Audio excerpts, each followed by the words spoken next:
Thank you, everybody, for coming along. Peter said we were making this all up as we go along, so that's what I'm doing. And do feel free to interrupt, ask questions as we go along. All learning is through dialogue, so of one sort or another. And first of all, I'll just lay out some general principles. First of all, I am obliged to say that nothing I say can be taken as individual medical advice for you. Although breathing has enormous, of course, medical implications, breathing prescription has to be very individualized. We're going to have 6 sessions talking about the breath, and my habit is to wander around. So I'll just give a rough outline. Today we'll talk about general principles and the basis of breathing, normal breathing. Next time, and for session 3, we would talk about breathing in the nervous system. After that, we'll talk about breathing and the dangers of over-breathing and breathing and the metabolic system of the body. Then we'll talk about breathing and sound, and particularly breathing and sound healing. And then we'll wrap up and try and put some of the pieces together by session 6. So that's a general outline, but the important thing about talking about breath is that we cannot provide general prescriptions for health, well-being, or anything else. It is a very individual thing. And breathing itself is an extraordinary mystery, like everything else. To do with the body-mind, it's a mystery. It is fathomless. There's no end to the things that breathing can teach us. It's like a multifaceted jewel, and we can turn it around in our hand and constantly find something new. And the key always with breathing, as with all other health practices, is to experiment with them. No one can tell you what is right for you. And our problem in the 21st century is that there are too many sources of information, many of them appearing authoritative, and they aren't. And it's an enormous challenge to discriminate between what is valuable and what is hype and what is just total bullshit. So we have to be discriminating, and we have to be our own authority.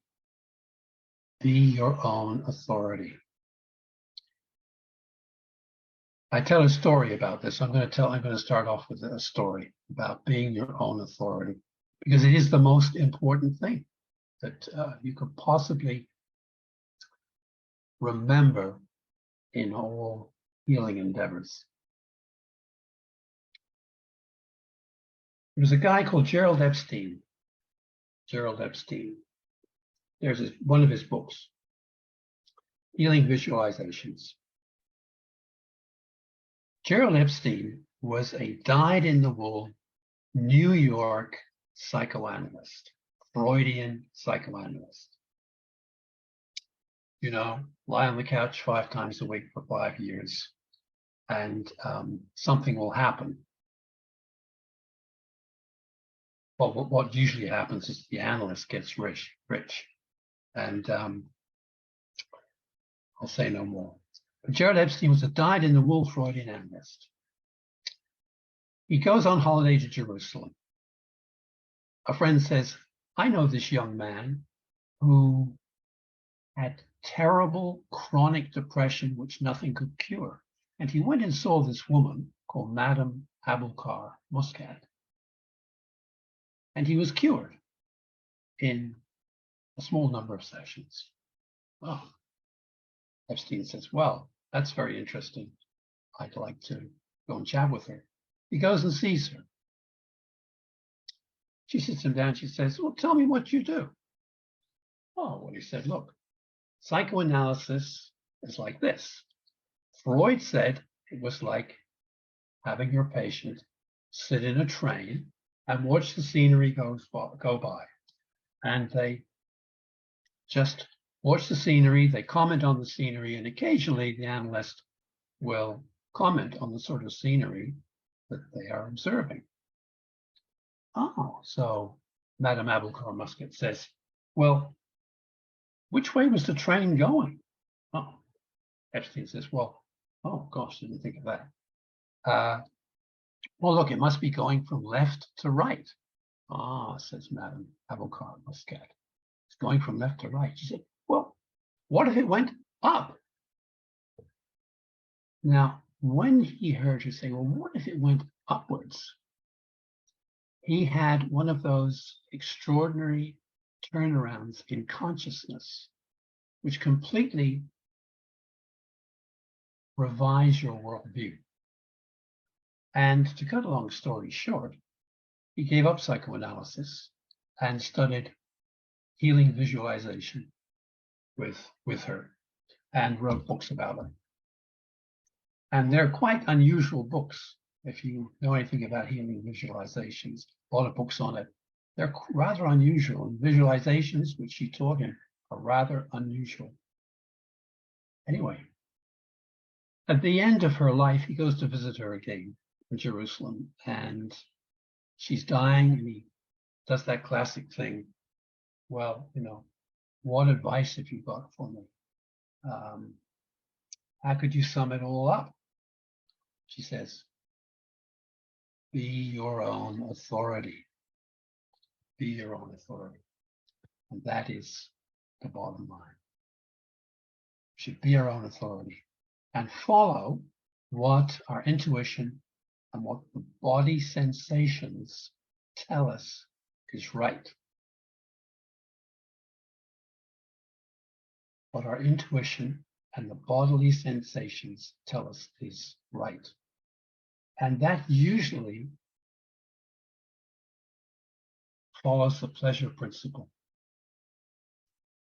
If it feels right, it probably is right, within limits to be determined. If it feels right, this good feeling that you're getting, i.e. you're being rewarded by a good feeling in the body, then that is probably the right way to go. If it's not a good feeling, it's probably not right. Whatever anybody says. And because we live in a culture where, you know, it's the no pain, no gain philosophy has a full grip on collective consciousness, this is a message which most people think, well, it's just sheer hedonism, and we'll never get anywhere that way. But quite contrary to that, the body will tell us through good sensations whether something is good for us. A theme elaborated in William Bloom's book, The Endorphin Effect. What a nice book about the pleasure principle as applied to psychological and health change. So, I'm going to talk something about breath in a minute. Don't worry. We're going to do something.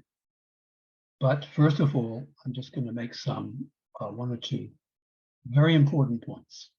The breath is so interesting because it is an interface between different systems and different realms of the body-mind.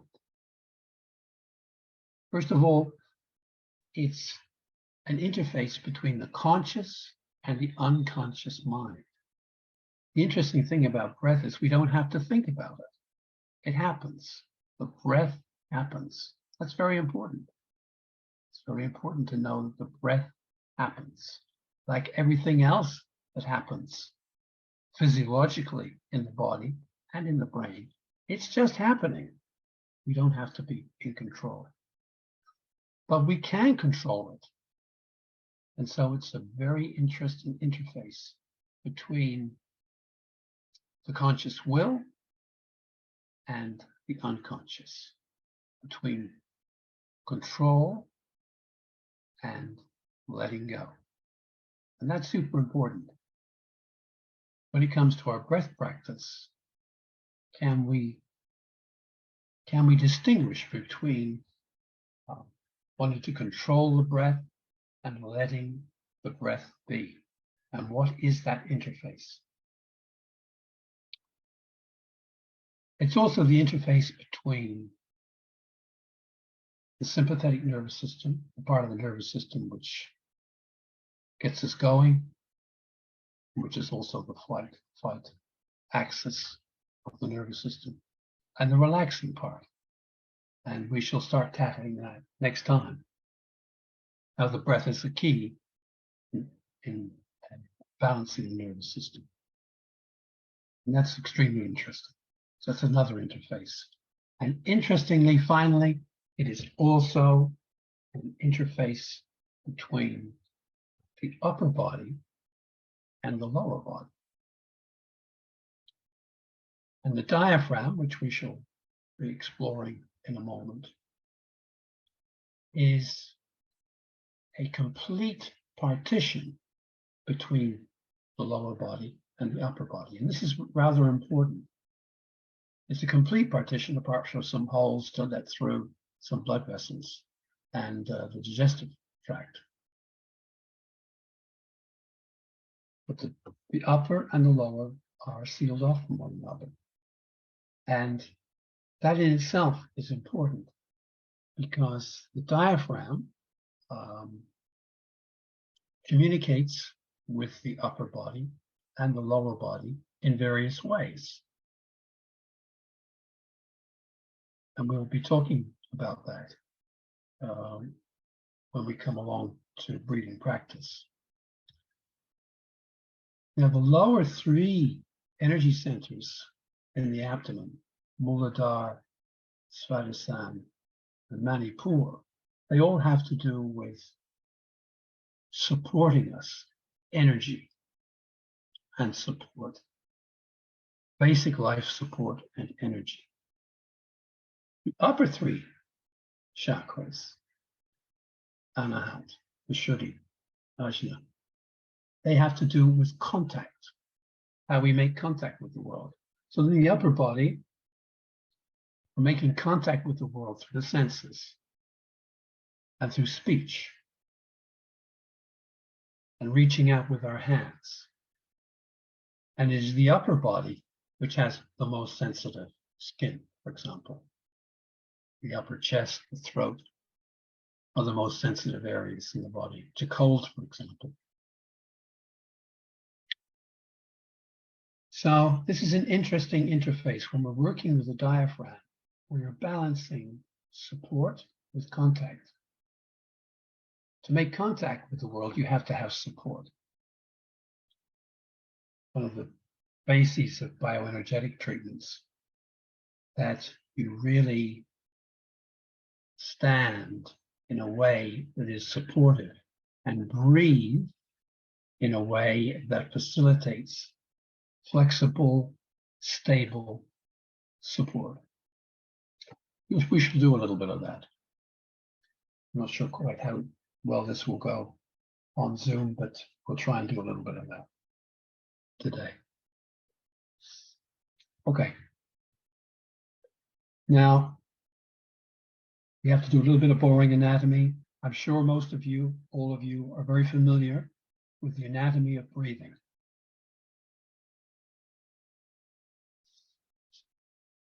So I'll just do it in a nutshell. Here's a little diagram. I don't know if you can see it. Very simplistic. Thoracic cavity, abdominal cavity, the dome-like diaphragm in between. That's the basis of it all. And most of the breathing effort is done by the diaphragm. When the diaphragm contracts and goes down, we suck air in. When it relaxes and goes back up, we breathe air out. And at rest, most of our breathing would normally be abdominal, using the diaphragm.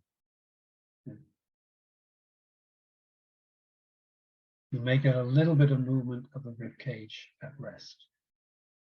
As you start to make efforts, the rib cage is also employed.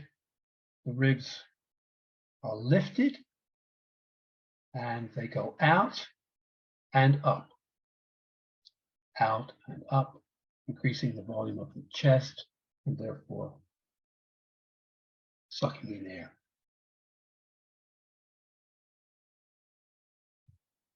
But at rest, there's a little bit of outward movement of the lower ribs.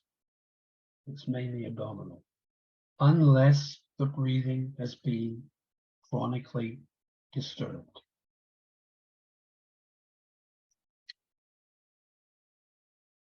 Men breathe a little bit more with their diaphragm than women. There are a number of reasons for that. We won't go into that now. But the bottom line for most humans is our default breathing position is relaxed, slow, diaphragmatic, abdominal breathing. Relaxed, slow, abdominal breathing. I'm going to do some relaxed, slow, abdominal breathing in a second. But I'll just say that the profile of the breath is also interesting in that we tend to breathe out a little longer than we breathe in. It's usually a ratio of around 1 to 1.5. We breathe in for 1, we breathe out 1 1/3 to 1.5 times that length of inspiration. Inspiration is say 4, expiration is say 6 for counting. Just check yourselves out a moment and see if that is true for you. Just check a minute how you're breathing. We're just going to take 1 or 2 minutes just to sit quietly.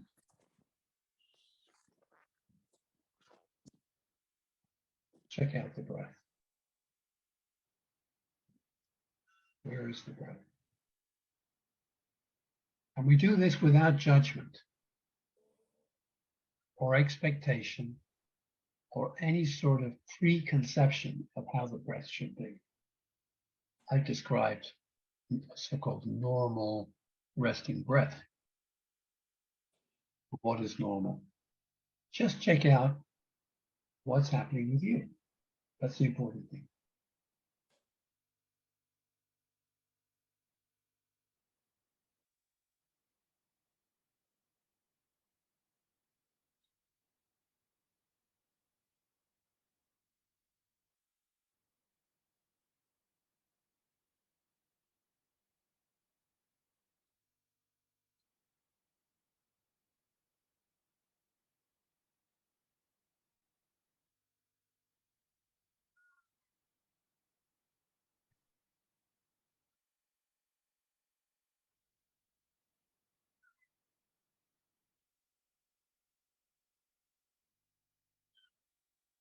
Anybody's got any comments or questions on that? Or at any point, just speak up. Interruption is good. Dialogue is good. So Paul, I'm still back with Gerald Epstein, right? And yes, I sort of didn't make the connection about being your own authority with the what goes up, you know, like what, like. Yeah, yeah. Well, there wasn't a direct connection. Well, the direct connection was what's going up. That story, first of all, how he got to drop all his previous ideas about what healing was. And that basically opened him up to being his own authority.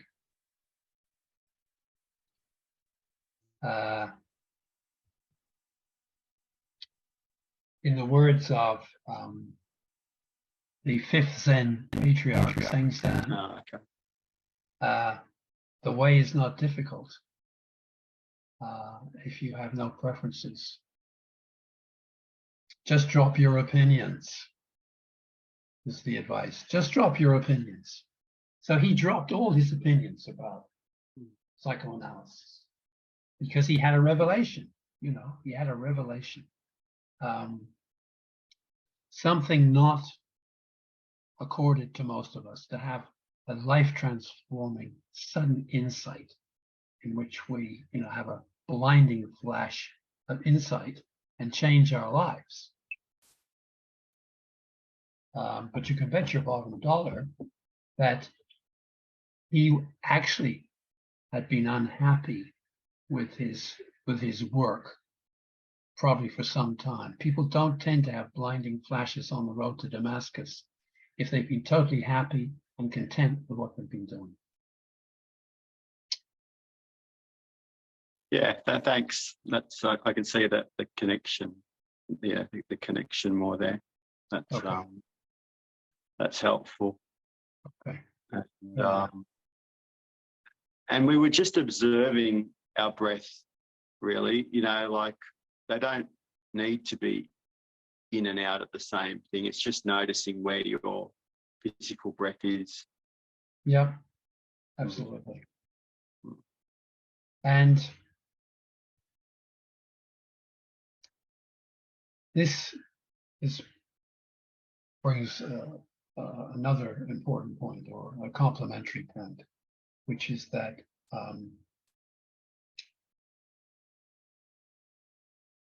if you read books on breath practice or perish the thought, look at YouTube presentations on breath practice on TED,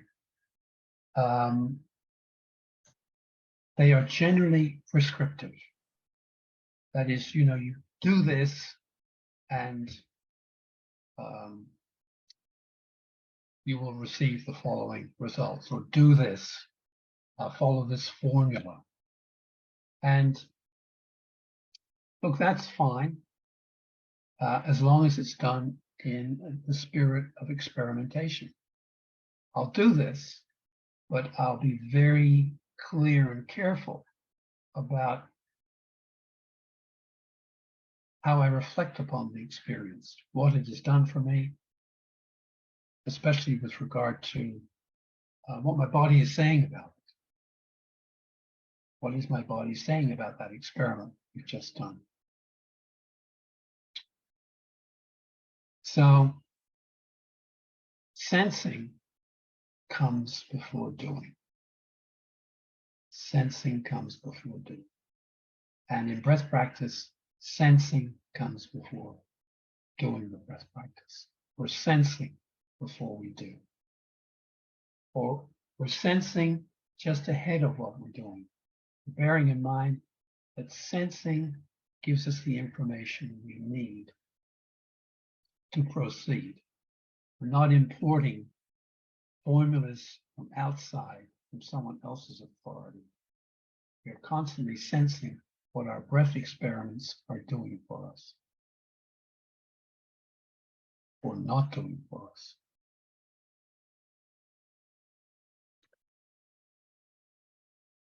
So sitting quietly, observing the breath,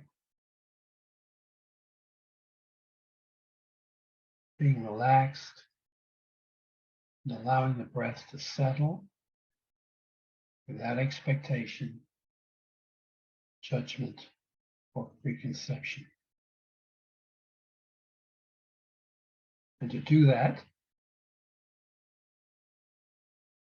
we can lie on the floor, put our hands on our abdomen, and feel the abdomen going up and down as the diaphragm moves up and down. Or my preference is always just to sit in a chair, reasonably erect, but be comfortable. We're not yogis. Well, some of you may be yogis, but I'm not a yogi. I just want to be comfortable. I want to do what is possible. I'm not going to carry on doing any practice if it's uncomfortable. I'm certainly not going to be sitting cross-legged, and I'm not going to be in a very straight-backed posture, which would be ideal. I'm going to be comfortable sitting up straight and feeling the rising and falling of my abdomen and diaphragm. And I am breathing through my nose. Very important. Am I breathing through my nose? Check out a minute, one, that you're breathing through your nose, and two, are you breathing through a dominant nostril? You'll have to check.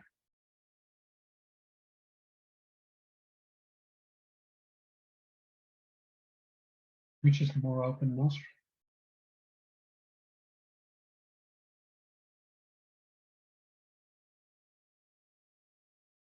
As you will know, the nose performs many functions in breathing, and it's important to breathe through the nose if possible. But as humans, we have many problems which get in the way of breathing through the nose. Anybody know why? Now, somebody knows, but they're not saying. Somebody has an idea. I mean, because our mouths just open a lot. Yeah.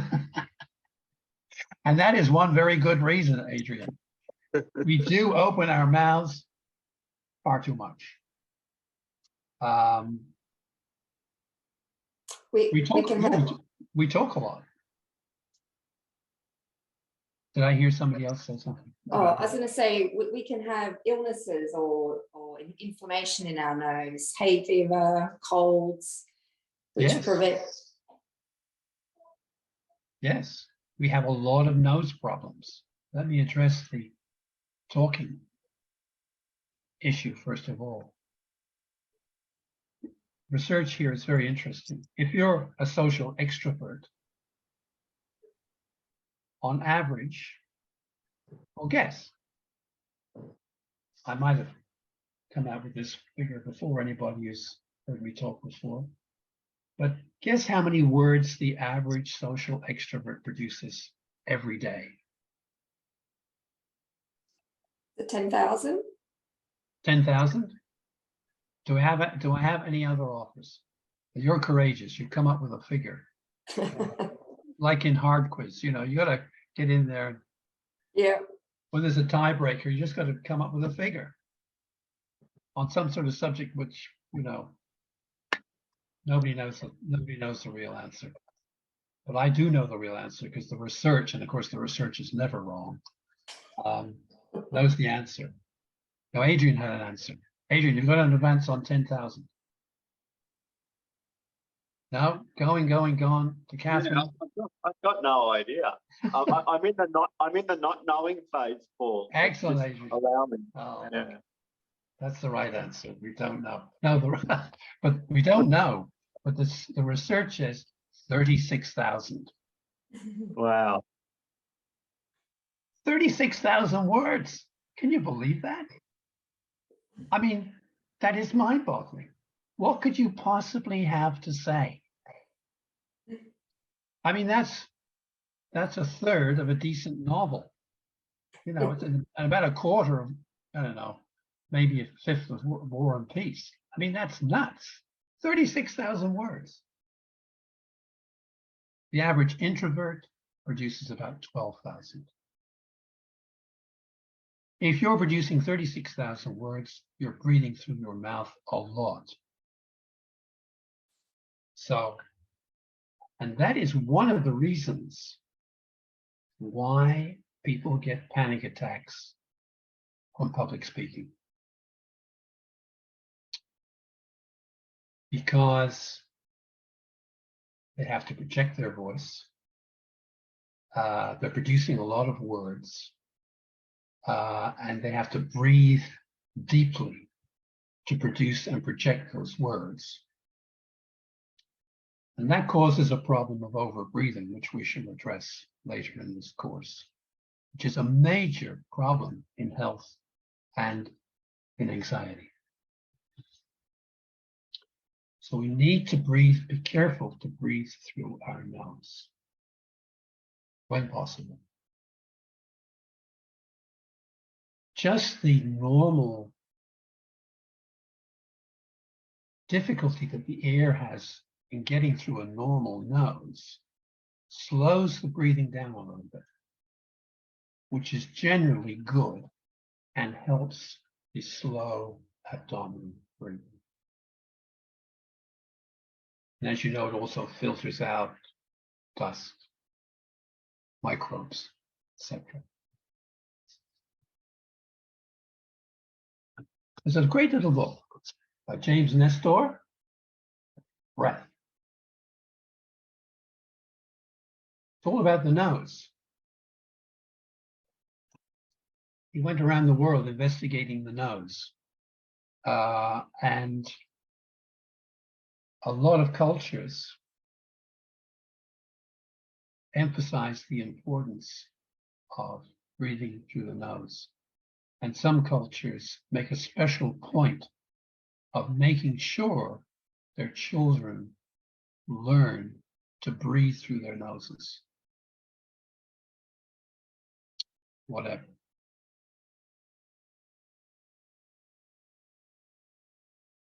There are some important reasons why we have difficulty breathing through our nose. Our brain has developed so much and altered the structure of the skull and facial bones that we've produced this quite marked U-bend for the air to go through before it reaches the trachea and goes down into the lungs. And secondly, as James Nestor points out in his book, it's only in the last 200 or 300 years that the nasal passages have become smaller. Why would that happen in the last 200 or 300 years? The nasal passages have become smaller and more difficult to negotiate. Now I ask you, I didn't know this. Would never have thought of this, but you may think of it. What's happened in the last 200 or 300 years, particularly? Is it pollution, the industrial sort of revolution? Not principally, but that would be a factor in people's nasal and lung difficulties. But this is an interesting factor to do with diet. Basically, a soft diet of refined carbohydrates means that from an early age, we don't chew as much anymore. And chewing helps to develop the facial bones, particularly the maxillary bones, and has the effect of improving the nasal passages. And in fact, James Nestor, he was apparently born with a particularly small maxilla and had a lot of breathing difficulties. And he has found that chewing gum several hours a day has increased his maxillary size. So it's never too late to improve your facial structure with chewing, hard chewing. So who would have thought there was a connection between chewing and breathing? But it's another example of diet having profound effects in a quite unexpected and indirect way. So we must take special cognizance of breathing through the nose. At any one moment, there is a predominant nostril. My left nostril is open at the moment, but it tends to be my dominant nostril. Most people tend to have a dominant nostril. But in an ideal world, and of course the yogis have known this for a very long time, the nasal dominant nostril changes several times a day. And that has to do with cerebral dominance changing as the day goes on. More of that in a moment. If you're stuck with one dominant nostril all the time, then that produces an imbalance in your nervous system. So the traditions in yoga say. There's a little bit of evidence in medical science that if you're stuck with an open left nostril, if your left nostril is more dominant, then you're more likely to have allergies and other problems around the allergic front, and which is actually something that I've experienced. Let's go back and make sure we're just relaxed, sitting relaxed, straight.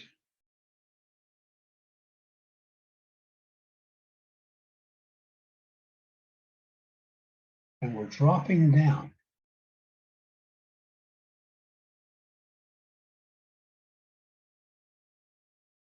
Our attention is dropping. And we are aware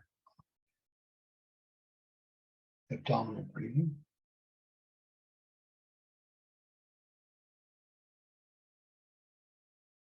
Doesn't matter if your eyes are open or closed. Breathing through your nose.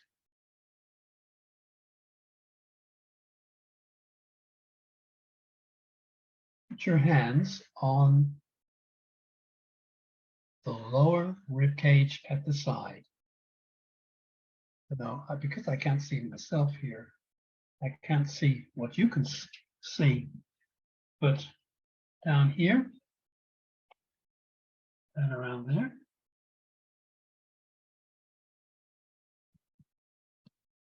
And just feel, see if you can feel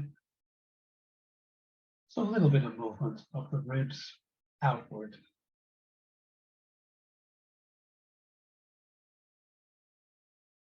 You can look down at your hands,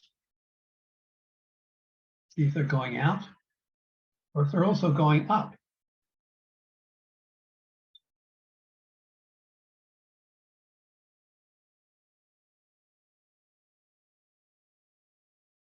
Mine are going up a little bit because I'm talking such a lot and I'm breathing quite a lot. We also vary, of course, as to our breathing rate. The range is quite broad, from 12, generally, the books say from 12 to 18 breaths a minute. 12 would be more the range for men, 14 more of a range for women. But it depends, of course, how stressed you are. And the more stressed you are, the faster you breathe.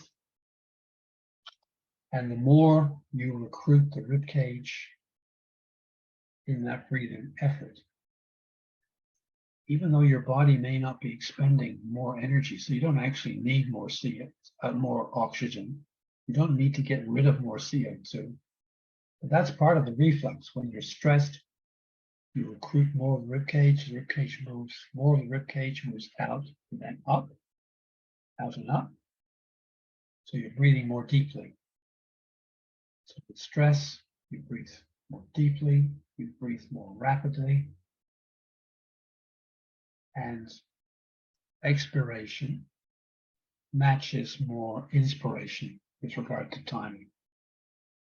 It's only the relaxed out breath, which is 1.5 times on average the length of an in-breath. Breathing is greatly affected by stress on a number of fronts. An American body worker called Hannah has used these really nice terms, the green light reflex and the red light reflex. The red light reflex is what your body does when it's stressed. And very typically, as you're aware, we raise our shoulders, hunch down our head, hold our breath, and then start breathing more deeply and more rapidly. It's red light reflex. We pull our hands,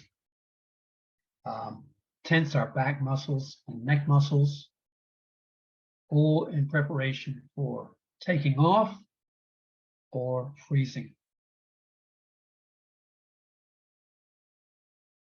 As opposed to the green light reflex when we're about to do something in an unstressed way, which is we throw back our shoulders, we raise our head, and we take a deep breath in preparation to do. And that's a completely different type of reflex.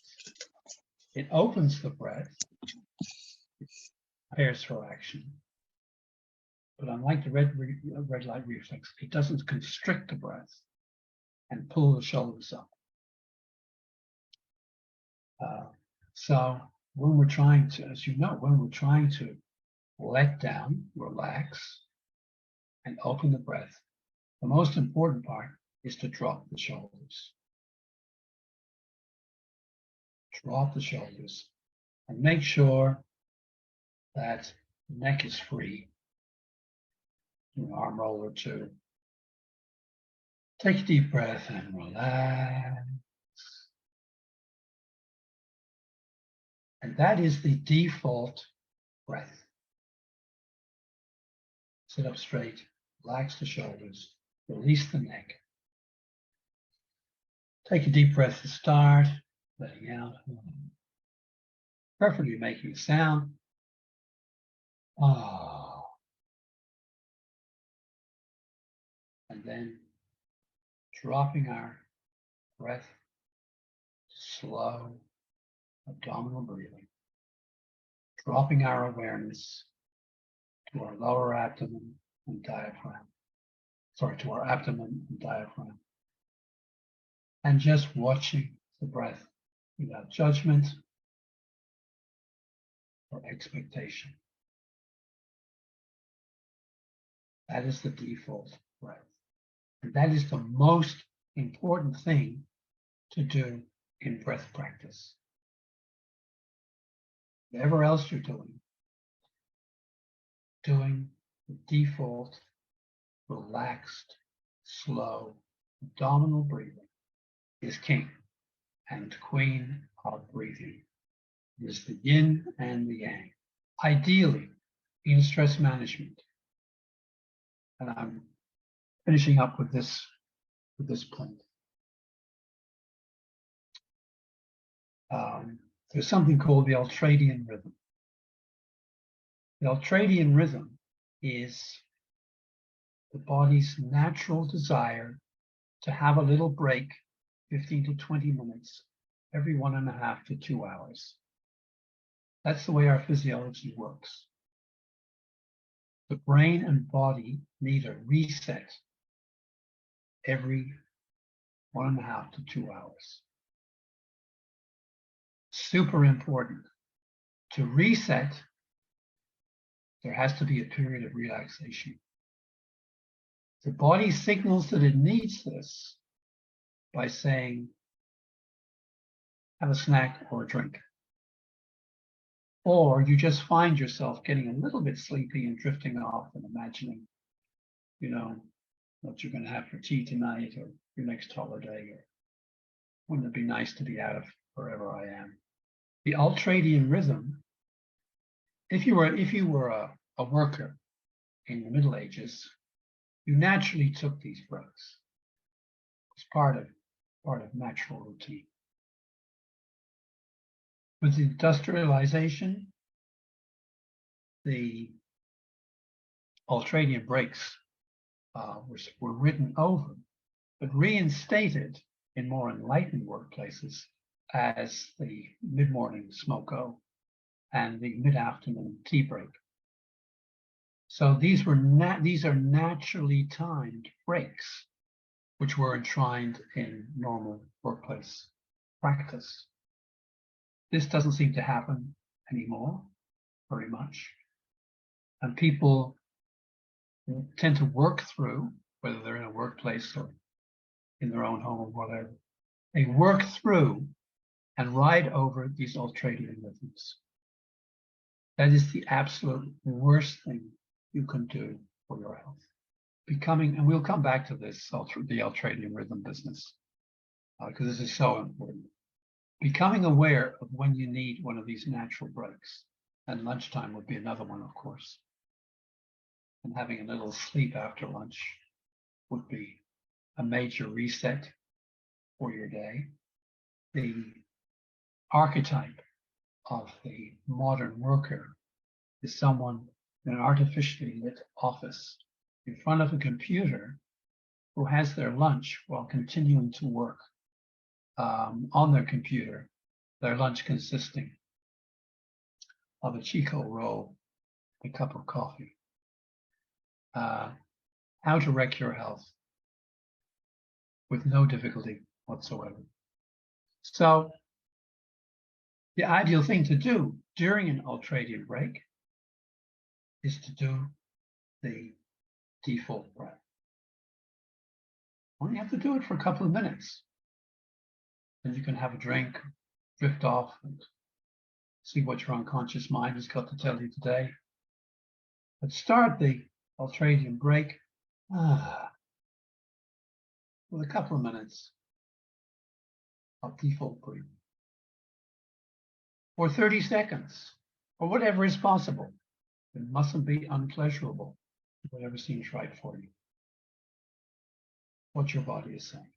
Okay, I'm going to shut up now. Anybody's got any questions? Go for it.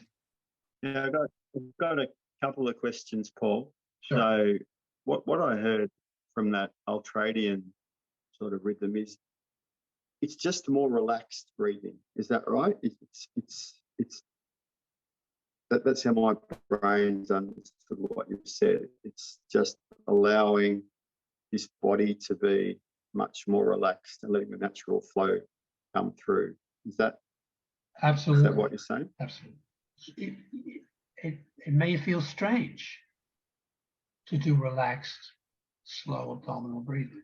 I say slow abdominal breathing, but your breathing will be whatever your body wants to do initially. It tends to slow up as we relax, obviously. But it may feel strange. It may feel like, oh, I'm not feeling relaxed in my abdomen. Or you may be overconscious of the movement of the abdomen or the diaphragm. Just carry on relaxing. Don't worry about that. No judgment, no preconception. Just relaxing and dropping down and being easy. Just be easy. just be easy and pleasurable and relaxed. And over time, the relaxed abdominal breathing will come through. Yeah, thanks. And the second question, like in the Qigong sort of theory that's been passed on to me, they've always said in through the nose and out through the mouth. And then in other breathwork of studies, they've said in through the nose, and it doesn't matter, you know, how it comes out.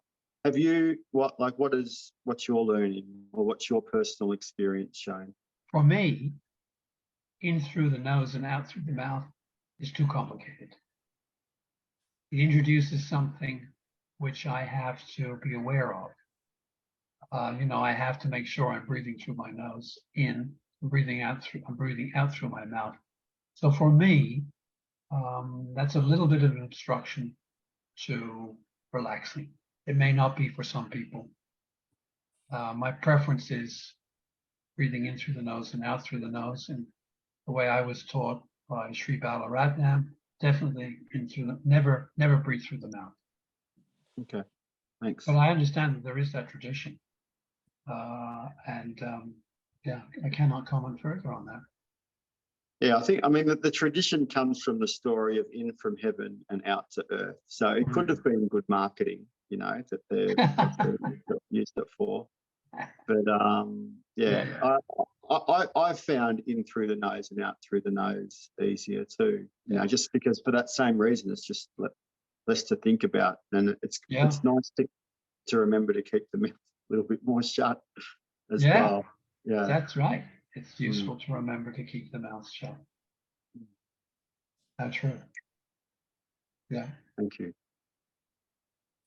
If there are no more queries. There was a question, Paul, in the chat. Someone was mentioning that they find it when they close their eyes and focus on their breath, they can't help feeling tightness in their jaw and their tongue. Any suggestions on how to relax these?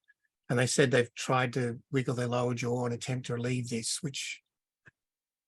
what would you suggest for something if they've, I guess, become mindful of their breathing, and then they try to close their eyes and focus on their breathing, which is part of like a meditation process, I guess, where people use their breath in meditation, but they find that there's this tightness built up in their jaw and tongue region. Yeah. So this, I mean, look, feeling tension in the body and a buildup of tension in the body is very common in breath practice and in starting meditation practice. And it means various things. Most importantly, that you're not having fun. That there's an effort, too much effort. So the general advice there is, don't make an effort. If there's a buildup of tension, open your eyes, stretch, look around, look at the sky, look at a plant, look at the trees. Don't take it all so seriously.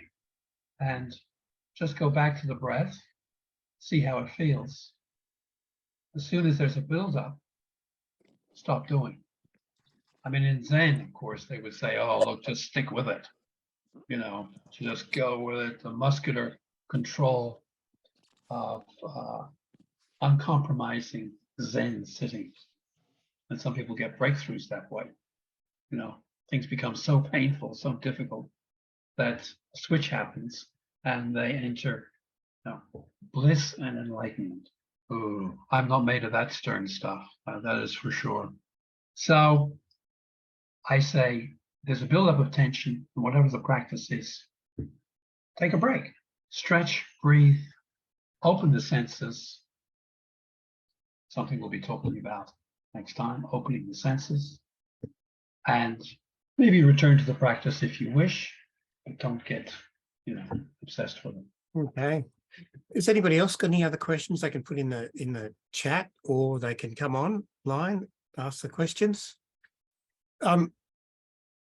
What sort of things for the future would you be talking about? I mean, I know that we've had discussions on breathing too, with some things that in the future be talking about difference between mouth breathing and nose breathing and breathing at night. And often, like in my own case, I know that I measure my oxygen levels at night and they tend to drop quite a lot. I don't know whether that's fairly common or whether there is issues with sleep apnea and breathing, whether that's going to be addressed in the future. I mean, we think that breathing, you know, we do. I mean, we would die if we didn't breathe, but it becomes, as you said, we just do breathe. But becoming more mindful of our breath, is that some of the things that we need to sort of take into consideration, especially when we are stressed, how we can use breathing techniques when we are stressed a lot, or even hand positions, as Adrian has taught us in Qigong, that when we're stressed, we put our hand on our wrists and become conscious of that, and then slow the breathing down, and heart rate variability and how breathing can help with the vagus nerve. Would these be things that we'd be addressing in the future sort of talks? Absolutely. Next time we'll talk about the breathing and the nervous system, heart rate variability, alternate nostril breathing, what that's all about. And then go on to talk about the Buteyko method, where that fits in with things like sleep apnea and asthma, etc., and some of the pathologies, so-called pathologies of breathing. Yep. Okay. Another question in the chat was, the dentist was saying that to try and tape your mouth shut at night, which would be fine if you can successfully breathe through the nose. I mean, it wasn't until I had an operation on my nose that I didn't think that you could breathe properly through a nose. But until you had that sort of cleared, I was always mouth breathing. And you always just thought that was normal, but it's obviously not. So, Correct. So if people can tape their mouth shut at night or use a chin strap or something or other, is that going to benefit their sleep? If they can breathe through their nose at night. Yeah. Yeah. Yeah. Look, I have a whole story about nose breathing and mouth breathing. And I will take that on notice and start with that next time. Okay. So there is, and also you can add into it about CPAP machines. There's also dental guards, which I'm also looking at as well, as to bring the chin forward to help breathe it through at night, because sleep is an issue that's huge. And of course, breathing is a part of that, and bringing in oxygen at night as well, as to how fatigued you are the next day. And that's one of the crucial factors with people with chronic fatigue syndrome, etc., is the inability to be able to sort of sleep well and sleep deeply as well. So would that be a part of also the sleep cycles that we could talk about too with the breath? I'll just say one word on that. The ultradian rhythm during the day is a continuation of the dream cycle at night. Okay. The dream cycle at night is a mood regulator, does all sorts of things. The ultradian cycle during the day is doing exactly the same. And we can't expect the sleep cycles to function properly if we're not looking after the ultradian cycle during the day. And because we are living crazy urban lives, which are absolutely violating ultradian rhythms and every other blooming rhythm in the body, we don't sleep properly either. 40% of the population apparently are not getting a good sleep. That's a lot of people. And there aren't, fixes from melatonin drugs or so-called sleep hygiene. There has to be a profound addressing of how you are dealing with stress during the day. So stress is a big part of changing that our daily rhythm. Absolutely. Stress closes down the circadian cycles. It blunts the circadian cycles or abolishes them. And everything in the body works on a cyclic basis. Your kidneys have their own cycle. The liver has its own cycle, as Adrian knows from Qigong and Chinese medicine. Everything's got its own cycle. They're all coordinated. Once you stress the system, the coordination breaks down, and that manifests in sleep and, of course, in the many other ways in which stress manifests itself. But the bottom line is we've overridden circadian cycles. And restoring the circadian cycle is the way towards health. And breathing, of course, is a cycle. It's 12 cycles on average per minute. The heart has a cycle. The brain has a cycle, has several cycles, 10 cycles per second, 20 cycles per second, 40 cycles per second, et cetera, et cetera, et cetera. All of these rhythms have to mesh with one another for optimal health.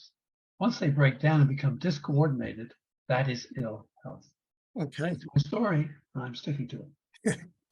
So we can look forward to learning some techniques about how to get ourselves back into sort of a good daily and night rhythm with all these circadian rhythms, and some techniques that you'll teach us as well.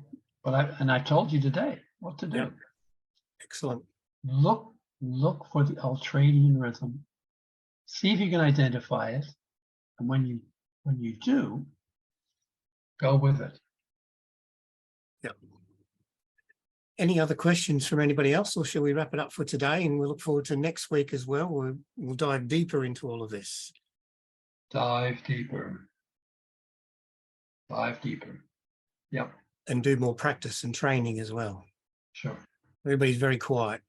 Somebody has asked if, I guess they'd have to ask their own doctor on this one, but if they have got a deviated septum, which is what I did have before my surgery, and a lot of polyps, and talking to my physician then, it was worthwhile getting surgery done. Yes. Wasn't pleasant, but it would certainly has helped me since, definitely. Yes. Yeah. So something to discuss with your doctor if you definitely can't breathe through your nose successfully. Absolutely. Okay. And yeah, I'll talk more about that next time. Okay. I did put a link into ultradian breathing into the chat as well.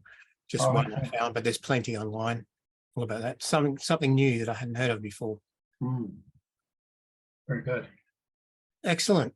Well, thank you so much. If there's no other questions, we'll call that a wrap, and we'll look forward to seeing you again next week at 1:45 on Thursday, and dive deeper into this. Thanks, everybody. Thank you. We'll see you then next week. Thank you. Bye-bye. Bye.